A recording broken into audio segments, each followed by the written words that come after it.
When the document on the left was presented to me, I was told that it was found in an old trunk that was now buried. When I first saw the document, I thought I was looking at something holy. I had butterflies in my stomach, original. The paper was parchment. There was all of this shading. And then I was also told that it had been folded up and placed in a dresser drawer and had been there since the early 60s.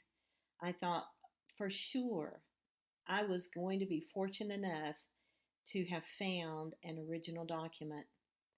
However, that was just my first moments.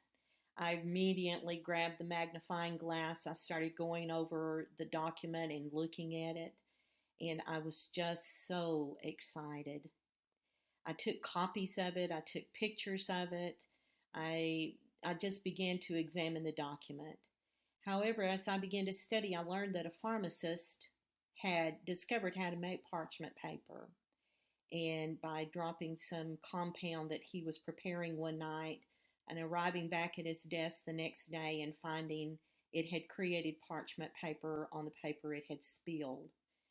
Then I found out that in the early 50s, they began to make lithograph copies on parchment looking paper and began to sell them at world fairs traveling all over across the United States. I also found the original document online and I began to compare it. And everywhere there was an ink glob on the copy that I had, there was an ink glob on the copy of the original. Every stroke, every copy. And just as those original butterflies had just fluttered so excitedly in my stomach, I felt the sickening point in my stomach where I had to realize this was not an original document, it was a copy. Upon giving that information to the person who had presented it to me, they were really seeing dollar signs. They took it to a museum in Tulsa, Oklahoma. The curator of the museum even made the news channel. The curator of the museum said it was the most excitement they'd had there in a very, very long time. I knew just exactly what he felt like because I knew what I felt like when I first saw the document.